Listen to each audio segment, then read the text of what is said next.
नमस्कार दोस्तों, मैं Vipin Chauhan Indian largest documentation and home care company से आप सभी लोगों का स्वागत करता हूं। जैसे कि मैंने आपको बताया था कि हमने लीगल वीडियोस बनाना स्टार्ट किया था और लोगों की डिमांड थी कि हम एक वीडियो बनाएं लॉ ऑफ प्रॉपर्टी पे, ठीक है, जो कि एक सीसीएस यूनिवर्सिटी का टॉपिक है और एक जनरल टॉपिक है जितने भी लॉ स्टूडेंट होते हैं। तो बिना देर करे इसको डिस्कस करते हैं कि एग्जाम में क्या क्या क्वेश्चन आ सकते हैं और ये टॉपिक क्या है, मैं इस चीज को आपको डिटेल में बताता हूँ। तो फ्रेंड्स चलिए इसे स्टार्ट करते हैं, ठीक है। अब बोला लॉ ऑफ प्रॉपर्टी, ठीक है, तो इसका शॉर्ट फॉर्म होता है, स्टैंड होता है LOP, मतलब लॉ ऑफ प्रॉपर्टी। इसको हम शॉर्ट फॉर्म में बोल सकते हैं फ्रेंड्स, ठीक है। अगर हम लॉ ऑफ प्रॉपर्टी को समझना चाहते हैं तो सबसे पहले हमें बैकग्राउंड में चलना पड़ेगा और बैकग्राउंड में हम देखते हैं क्रिमिनल लॉ, ठीक है। जो क्रिमिनल लॉ है उसके दो पार्ट होते हैं, ठीक है। एक होता है सब्स्टेंशियल लॉ, ठीक है, और एक होता है हमारा प्रोसीजरल लॉ, ठीक है। तो सब्स्टेंशियल लॉ क्या होता है? सब्स्टेंशियल लॉ के अंदर बताया गया कि रोल्स क्या है, रिस्पॉन्सिबिलिटीज क्या है, एक लोगों की सोसाइटी में जो लोग रहते हैं उनके रोल्स एंड रिस्पॉन्सिबिलिटीज क्या है, ठीक। तो जब सब्स्टेंशियल लॉ में ये बताया गया रोल्स एंड रिस्पॉन्सिबिलिटीज क्या है, तो प्रोसीजरल लॉ में बताया गया कि कैसे ये सब्स्टेंशियल लॉ बनेंगे, मतलब क्या रोल्स और रिस्पॉन्सिबिलिटीज होंगी, वो प्रोसीजरल लॉ में डिस्क्राइब की गई है। तो मैं क्रिमिनल लॉ से ये कहना चाहता हूं कि सब्स्टेंशियल प्रॉपर्टी लॉ जो है हमारा एक सब्स्टेंशियल लॉ ही है जिसके अंदर रोल्स एंड रिस्पॉन्सिबिलिटी डिफाइंड है, ठीक है। तो हम बोल सकते हैं एक सिंपल लैंग्वेज में LOP, law of property is a substantial law. ये एक सब्स्टेंशियल लॉ भी है और ये कौन से एक्ट में पास हुआ था? ये एक्ट 1882 में पास हुआ था, उस एक्ट के अंदर ये आता है, ठीक है। अब लॉ ऑफ प्रॉपर्टी को थोड़ा सा अंदर हम डीपली चलते हैं कि होता है क्या। अगर प्रॉपर्टी की बात की जाए, व्हाट इज प्रॉपर्टी, तो हम प्रॉपर्टी को कैसे समझ सकते हैं? तो property is a object, property एक ऑब्जेक्ट है, ठीक है, which is owned by man, human, ठीक है। तो प्रॉपर्टी के ऑब्जेक्ट होती है जो कि ऑन की जाती है, मतलब उसका जो मालिक होता है वो इंसान होता है। अब वो प्रॉपर्टी चाहे तो टचेबल हो सकती है जिसे हम छू सकते हैं, या फिर वो प्रॉपर्टी अनटचेबल हो सकती है जिसे हम नहीं छू सकते हैं, अनटचेबल होती है, ठीक है। तो हम बोल सकते हैं व्हाट इज प्रॉपर्टी, तो property is a object which is on by man, मतलब प्रॉपर्टी एक वस्तु है जो कि ऑन की जाती है आदमी द्वारा, वो टचेबल और अनटचेबल हो सकती है। ये तो हमारी देसी लैंग्वेज हो गई। लेकिन अगर हमको इसे प्रोफेशनल लॉ के लैंग्वेज में लिखा हो तो सर सॉलमन है, उन्होंने क्या कहा? तो सर सॉलमन ने बोला है कि it is a property right in rem. अब मैंने एक टेक्निकल वर्ड बोल दिया, प्रॉपर्टी राइट इन रैम। तो प्रॉपर्टी राइट इन रैम क्या होता है, मैं आपको बता देता हूं। प्रॉपर्टी राइट इन रैम का मतलब ये होता है कि ये जो प्रॉपर्टी है ये अगेंस्ट में वैलिड है सभी पूरे वर्ल्ड के सामने कि ये प्रॉपर्टी उसका हक है। प्रॉपर्टी राइट इन रैम का मतलब सिंपल लैंग्वेज में, एक लाइन लैंग्वेज में मतलब ये है कि ये प्रॉपर्टी डिफाइन की गई है, ठीक है, कि ये प्रॉपर्टी सबके सामने, मतलब सब लोगों के लिए कानून है कि ये प्रॉपर्टी इस बंदे से बिलोंग करती है, ठीक है। ये हो गया हमारा एक लाइन में। अब हम बात करते हैं, उन्होंने साथ में एक चीज और कही थी कि ये प्रॉपर्टी राइट इन पर्सोनम नहीं है। पर्सोनम का मतलब क्या होता है? किसी इंडिविजुअल। जब हम कहते हैं कि ये प्रॉपर्टी राइट है in front of all over the world, सभी लोगों के लिए, तो property right in rem. And property right in personam का मतलब होता है कि सिर्फ एक पर्सन के लिए, सिर्फ वो नोटिफाई करिए, एक पर्सन को गवर्नमेंट ने आदेश दिया कि भैया ये एक पर्सन के लिए वैलिड, एक पर्सन को बताया गया कि ये प्रॉपर्टी इसका, तुम्हारा इसको कोई हक नहीं है। लेकिन जब वो बताया जा रहा वर्ल्ड लेवल पे, कंट्री लेवल पे, संसार के लेवल पे, तो प्रॉपर्टी राइट इन रेम हुआ। और जब एक पर्सन के लेवल बताया गया कि ये प्रॉपर्टी इस बंदे की है, तो वो हुआ प्रॉपर्टी राइट इन पर्सोनम हुआ, ठीक है।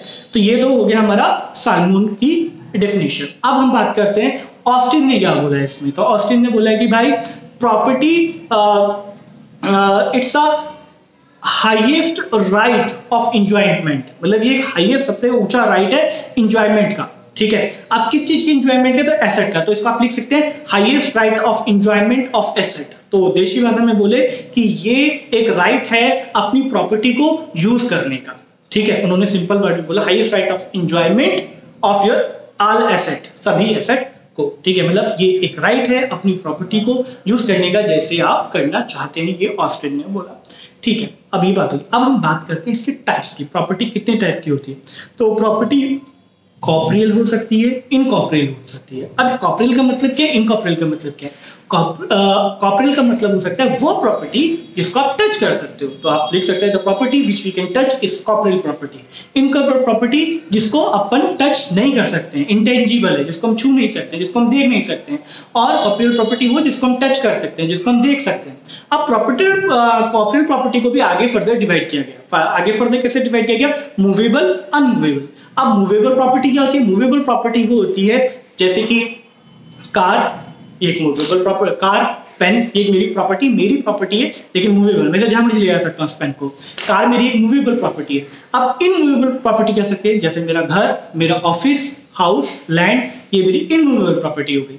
अब बात करते हैं मूवेबल इनमूवेबल प्रॉपर्टी बता दिया हमने। अब बात करते हैं इसी के अंदर एक सेक्शन और है जो आता है रियल प्रॉपर्टी और पर्सनल प्रॉपर्टी। तो रियल प्रॉपर्टी क्या होता है, पर्सनल प्रॉपर्टी क्या होता है? देखो रियल प्रॉपर्टी वो प्रॉपर्टी होती है, सपोज गवर्नमेंट ने बोल दिया कि भैया ये तुम्हारा हिस्सा है, मतलब एक एक्ट के थ्रू या एक लॉ पास करके या वट एवर द रीजन, उन्होंने बोल दिया कि लीगली तुमको आदेश देके this is the reason you have to use, ठीक है। तो ये हो गया आपका रियल प्रॉपर्टी, जिसपे गवर्नमेंट ने एक आदेश दे रखा है कि ये आपका प्रॉपर्टी, ये आपको यूज करना है, ये रियल प्रॉपर्टी हो गया। अब पर्सनल प्रॉपर्टी क्या होता है? पर्सनल प्रॉपर्टी वो प्रॉपर्टी होती है जिसमें दोनों चीज कवर होती है, राइट इन रेम और राइट इन पर्सोनम, ठीक है। Property right in RAM, property right in पर्सोनम। मैंने प्रॉपर्टी राइट इन रेम बोला था कि जो पूरे वर्ल्ड के लिए वैलिड बताया गया, पूरे वर्ल्ड के लिए, ठीक है। पर्सन बोलता है पब्लिक, एक सिंगल पर्सन के लिए। तो जहां पे दोनों चीज कंप्लीट हो रही है, दोनों चीज कवर हो रही है, तो ये हो गया आपका पर्सनल प्रॉपर्टी। अब हम बात करते हैं, अभी हमने कॉर्पोरियल और इनकॉर्पोरियल की बात करी, तो हमने कॉर्पोरियल का पूरा जो है कवर कर लिया। अब इनकॉर्पोरियल की बात करते हैं। तो इनकॉर्पोरियल क्या होती है? देखो इनकॉर्पोरियल के अंदर होती है, इसको डिवाइड किया गया है दो हिस्सों के अंदर। पहले मैंने बोलता जो इनकॉर्पोरियल होती है जो जिसे हम टच नहीं कर सकते वो प्रॉपर्टी, ठीक है। अनटेंजिबल, अनटचेबल, अनसीन, ठीक है। तो अब बात करते हैं, इसकी दो कैटेगरी होती है। इसकी दो कैटेगरी है, जूरा इन री अलीना, ठीक है, और जूरा री इन री प्रोप्रिया, ठीक है। थोड़ा डिफिकल्ट नाम है यार, याद कर लेते, ठीक है। ये दो तरह के होते हैं। अब सबसे पहले हम पकड़ते हैं जूरा री अलीनिया। इसका मतलब क्या? इसका मतलब होता है कि enjoy the right of other property, ठीक है। आप जैसे इसको हम कह सकते हैं enjoy the right of other property. Enjoy करना किसी दूसरे की प्रॉपर्टी को, कैसे? सपोज तो पहले एक लाइन बोल देते हैं। अब लाइन कैसे बोला जाएगा? ऐसे बोला जाएगा, if someone have a right on one property, अगर किसी के पास एक प्रॉपर्टी का राइट है, सपोज ये मेरा ऑफिस है, मेरे पास इस प्रॉपर्टी का राइट है एंड इस प्रॉपर्टी को मैं रेंट पे दे देता हूं यूज करने के लिए किसी को, ठीक है। मतलब ऑनर एक बंदा है, तो ownership is of one hand, मतलब ऑनरशिप मेरे पास है और मैंने किसी को यूज करने के लिए दे दिया, ठीक है। तो ये हो जाएगा जूरा री इन अलेनिया, मतलब प्रॉपर्टी का ऑनर एक है और उसने अपनी प्रॉपर्टी किसी को यूज करने के लिए दे दी, मतलब एंजॉय करने के लिए दे दी। यहाँ पे एंजॉय का वर्ड वो वाला एंजॉय वाला नहीं है, यहाँ पे एंजॉय का वर्ड है कि यूज करना, एक्सरसाइज करना, यूज करना, ठीक है। ये वर्ड इसके यहाँ पे मतलब है, ठीक है। एंजॉयमेंट के लिए उसको वो प्रॉपर्टी दे दिया। तो और इसको अब एम्ब्रेसमेंट एक वर्ड आ जाता है यहाँ पे, एम्ब्रेसमेंट इसी के अंदर आता है। What is एम्ब्रेसमेंट? एम्ब्रेसमेंट क्या होता है? एक लीगल बार होता है, ये एक लीगल रिस्पॉन्सिबिलिटी जो गवर्नमेंट ने दी है, जो लगाई जाती है एक पर्सन के ऊपर कि how to use this property, आप कैसे इस प्रॉपर्टी को यूज कर सकते हैं, इसको एम्ब्रेसमेंट बोलते हैं। एक लीगल बार है और एक तरह का लीगल बार ही बोलेंगे हम इसको, या रिस्पॉन्सिबिलिटी या गाइडलाइन जो गवर्नमेंट की तरह दी गई, आप इस प्रॉपर्टी कैसे यूज कर सकते हैं, जो रूल्स बनाए गए। तो अब जो जूरा री अलीनिया है, इसको तीन पार्ट में, एम्ब्रेस के तीन पार्ट में तोड़ा गया। अब वो तीन पार्ट कौन कौन से हैं? पहला पार्ट है हमारा, एक बार देख लेते हैं यार, अपने को भी दिमाग से निकल जाता है, सॉरी, ठीक है। तो पहला पार्ट है लीज, ठीक है। दूसरा पार्ट है हमारा सर्विट्यूड और तीसरा है सिक्योरिटी, ठीक। लीज का मतलब क्या होता है? लीज का मतलब होता है जब कोई, जैसे कि डेफिनेशन से पहले ऊपर पता चल चुका है कि अपनी प्रॉपर्टी, एक बंदे के पास प्रॉपर्टी है, वो दूसरे बंदे को एंजॉय करने के लिए दे रहा है। तो लीज जब हम अपनी प्रॉपर्टी किसी दूसरे बंदे को यूज करने के लिए दे रहे हैं, ठीक है, एक लिमिटेड पीरियड ऑफ टाइम के लिए, तो हो गया lease. Limited period of time आ गया तो इसको बोलेंगे लीज, ठीक। लिमिटेड एरिया ऑफ स्पेस, मेरे पास एक ऑफिस है, इसमें मैं एक बंदे को और यूज करने के लिए दे देता हूं कि इतना हिस्सा तुम यूज करो और इतना हिस्सा मैं अपने पास रखूंगा। लिमिटेड एरिया दे दिया यूज करने के लिए, तो वो आ जाएगा सर्विट्यूड, ठीक है। और सिक्योरिटी आप बोलोगे तीसरा। सिक्योरिटी मतलब क्या? मैंने तुम्हें अपना प्रॉपर्टी या कुछ दिया यूज करने के लिए और उसके बदले में एक सिक्योरिटी रखवा लिया, ब्लैंक चेक ले लिया, सोना ले लिया, या व्हाटएवर कुछ भी मैंने उससे ले लिया सिक्योरिटी में, और फिर मैंने उसको अपने प्रॉपर्टी को एंजॉय करने के लिए दिया, एक्सरसाइज करने के लिए दिया, ये सिक्योरिटी। तो हमारा ये जूरा इन री प्रोपेरिया कंप्लीट हो गया। अब बात करते हैं जूरा री प्रोपेरिया, जूरा री अलीनिया कंप्लीट हो गया। अब हम बात करते हैं जूरा री प्रोपेरिया की, ठीक है। अब प्रोपेरिया की मतलब क्या होता है?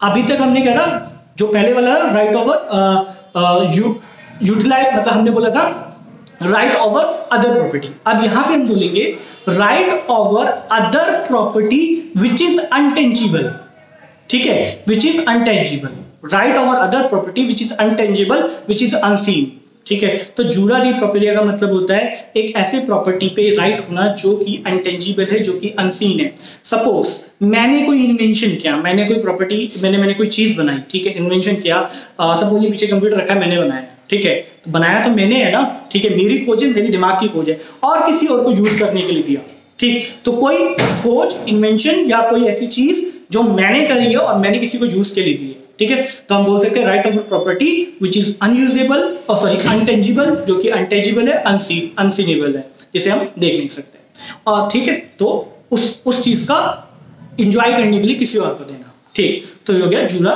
री प्रोपेरिया। अब इसको मैंने 3 सेक्शन में बांटा है।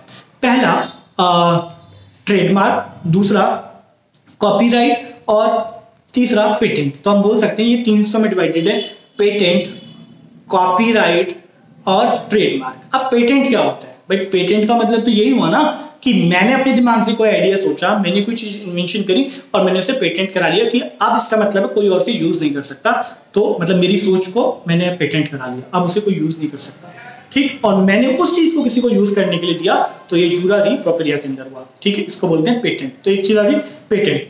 अब दूसरी चीज क्या आती है, इसमें मैंने बोला, दूसरी चीज मैंने बोला इसके अंदर कॉपीराइट। कॉपीराइट जैसे कि मैं एक यूट्यूबर हूं, मैं ये वीडियो बना रहा हूं, अगर इस वीडियो को, जो वीडियो मैंने बनाई है, आप अपने यूट्यूब चैनल पे यूज करके, मतलब बना के अपने नाम से लिख के पब्लिश कर दें, तो क्या आपकी प्रॉपर्टी रहेगी? नहीं, ये आपकी प्रॉपर्टी नहीं है, मेरी प्रॉपर्टी, ये वीडियो मैंने बनाया है, ठीक है, तो ये वीडियो मेरा है, मुझसे बिलोंग करता है, लेकिन आप इसको छू नहीं सकते, ठीक है, अनटेंजिबल जो मैंने बोला था, ठीक। तो इस तरह का मैंने कोई ब्लॉग लिखा है, मैंने कोई आर्टिकल लिखा है जिसे आप छू नहीं सकते, जो मेरा इन्वेंशन है, ठीक है, तो वो कॉपीराइट के अंदर आता है, तो वो मेरी चीज है, आप उसे यूटिलाइज नहीं कर सकते हैं, ये हो गया आपका कॉपीराइट।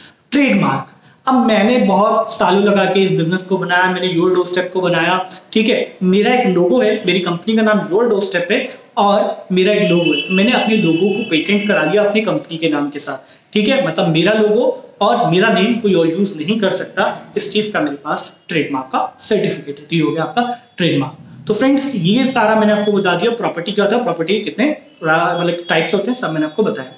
अब बात करते हैं how to acquire a property. अगर आपको किसी से प्रॉपर्टी लेना है तो कैसे कर सकते हैं, किसी से प्रॉपर्टी कैसे ले सकते हैं? तो पहला तरीका होता है पोजीशन। पोजीशन आपने सुना है, नोएडा में फ्लैट बन रहे हैं, मुंबई में, महाराष्ट्र में, हर जगह फ्लैट बन रहे हैं, तो अपने ने किसी प्रॉपर्टी डीलर को पैसे लिया और जब काम कंप्लीट हो गया तो अपने ने पोजीशन ले लिया, तो उसको बोला पोजीशन, कि मेरे पर जब प्रॉपर्टी आपके नाम पे आ गई, आपने उसको एक्वायर कर लिया, आप वहां रहने लगे, मतलब आप जाके रह रहे हो, आपने पोजीशन ले लिया। आपने जब तक पैसा दिया था तब तक वो पोजीशन नहीं रहा, जब आपने वहां जाके रहना शुरू कर दिया तो पोजीशन आ गया, पोजीशन हो गया, पहली चीज, एक चीज। दूसरा होता है प्रिस्क्रिप्शन। अब ये प्रिस्क्रिप्शन चीज क्या है? सपोज मैं यहाँ पे इस जमीन पे जहां मैं बैठा हूँ, पिछले 20 साल से रह रहा हूँ, और यहाँ पे कोई क्लेम नहीं करने आ रहा है कि ये प्रॉपर्टी मेरी है। जब मैं एक limited period of time frame के बाद, 10 साल 15 साल बाद, जब तक मैं रहता रहूंगा इसके अंदर, कोई क्लेम नहीं करेगा, तो ये प्रॉपर्टी मेरी ही हो जाएगी, until and unless no one is claim. इसमें एक कंडीशन लगी है, अगर कोई क्लेम नहीं करता, अगर मैं 20 साल से यहाँ रह रहा हूँ, 15 साल से रह रहा हूँ और कोई इसको क्लेम नहीं कर रहा, तो फिर ये मेरा हो ही जाएगा, ठीक है। ये हो गया प्रोस्पेक्टस। तो हमने अभी डिस्कस किया पोजीशन, प्रोस्पेक्टिव, प्रिस्क्रिप्शन। अब हम डिस्कस करेंगे एग्रीमेंट और लास्ट है इनहेरिटेंस। एग्रीमेंट क्या होता है? एग्रीमेंट आपने और मैंने एग्रीमेंट कर लिया कि भाई इतने समय पीरियड के लिए हम, ये एग्रीमेंट है तुम्हारे मेरे बीच में, लीज होता है, समय के लिए दे देना। एग्रीमेंट जिसके अंदर में टर्म्स एंड कंडीशन लिखा कि भाई ये भी होगा, ये भी होगा, ऐसा होगा तो ऐसा होगा, अगर तुमने मेरा कोई चीज डैमेज कर दिया तो मैं इतना पैसा काट लूंगा, वो सब एग्रीमेंट में लिखा जाता है। तो एक एग्रीमेंट तय कर लिया कि हम आपको अपना जमीन देते हैं और ये इसकी कंडीशंस है। और फिर आगे इनहेरिटेंस। सपोज किसी के फादर हैं और उनको जो जमीन मिली उनके दादा से मिली, अब जब जो फादर है वो एक्सपायर होंगे तो फिर उनके बेटे को मिलेगी, ठीक है, या उनके ग्रैंडसन या ग्रैंड डॉटर को मिलेगी, मतलब उनके बच्चों को मिलेगी। तो जब इनहेरिटेंस प्रॉपर्टी वो प्रॉपर्टी होती है जब कोई एक्सपायर हो जाता है घर का बड़ा और आप 18 साल से बड़े हो जाते हैं, तो आपके नाम पे वो अपने आप ऑटोमेटिकली वो प्रॉपर्टी चढ़ जाती है, इसे बोलते हैं इनहेरिटेंस। तो फ्रेंड्स, मैंने प्रॉपर्टी का पूरा टॉपिक कंप्लीट कर लिए। अगर स्टिल किसी को कोई डाउट है तो वो मेरे व्हाट्सएप वीडियो के नीचे कमेंट कर सकता है, पूछ सकता है और मैं बिल्कुल उसको जवाब दूंगा। Thank you so much, have a nice day, take care, bye bye.